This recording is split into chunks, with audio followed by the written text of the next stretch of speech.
out of time. Mr. Sherman. Okay.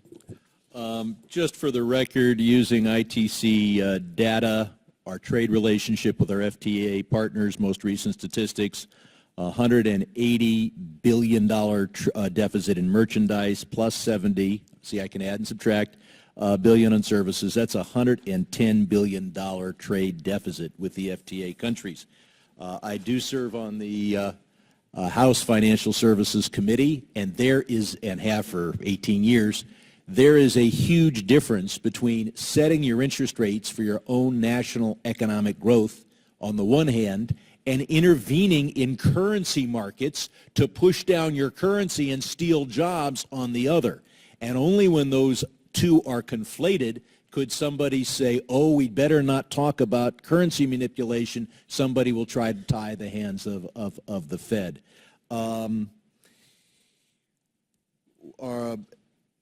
And I would point out that the statistics I gave you don't even count the re-exports, situations where goods are brought into the United States for transit, often to a Latin American country.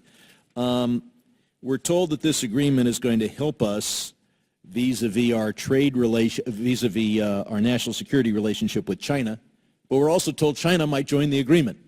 You can't argue it both ways, but when it comes to national security and China, and the idea of binding us to other Asian nations, let's look at the situation. We are already devoting all of our procurement and research dollars at the Pentagon to figure out how to fight China for the benefit of Japan, Korea, etc., over some relatively useless Pacific islets, rocks. And so we're going to spend and perhaps die for their territory, and now we have to give them a lot of jobs to get them to let us do it. That's if being their security is not enough and we have to give up jobs, I'd be surprised. First, I want to thank the first three witnesses for not asserting that this agreement under consideration would lead to more jobs or would reduce the trade deficit, because it obviously won't.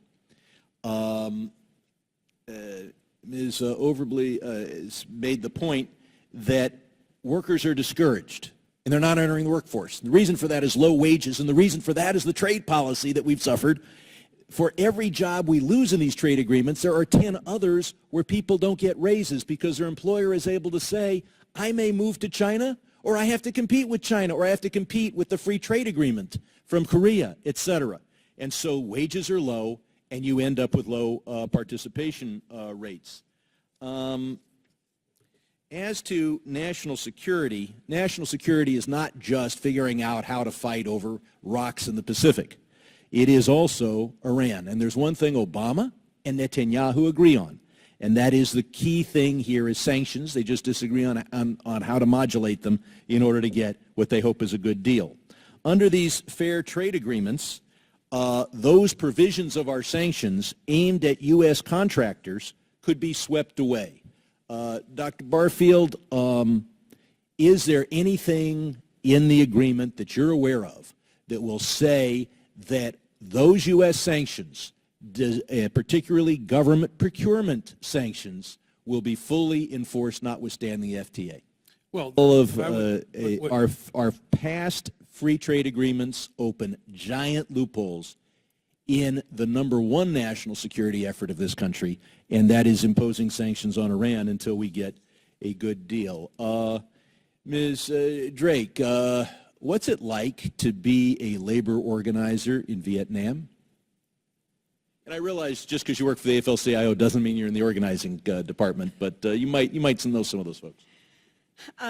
Good question. I mean, the real thing that you're risking that you're not necessarily risking here in the United States is you can be arrested. And when you're arrested, there are issues of extrajudicial killings and beatings by the police in Vietnam. But really, you just don't have the opportunity to say, we want our own union, we want an independent union, we want to get together and work with each other for better. There is one national federation, the VGCL, and it's really an arm of the government. And while it does function, it doesn't function as a union. It sort of makes sure that you get birthday cake at work when it's your birthday and things of this nature. It doesn't really function as a tool to say workers here need more safety, they need more money, they need better benefits. These are the things that workers need. A number of the witnesses gave us a tremendous picture of how Asia is big, important, dynamic, and growing in every respect.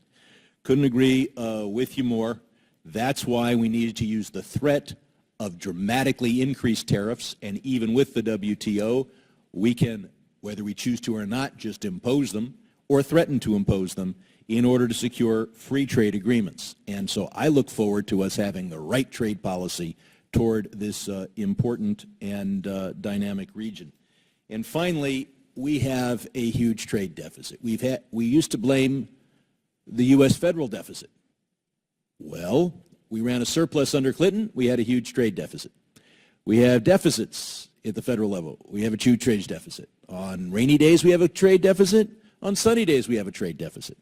And so ultimately, we're told it's because your workers aren't producing products at a good price that the world wants to buy.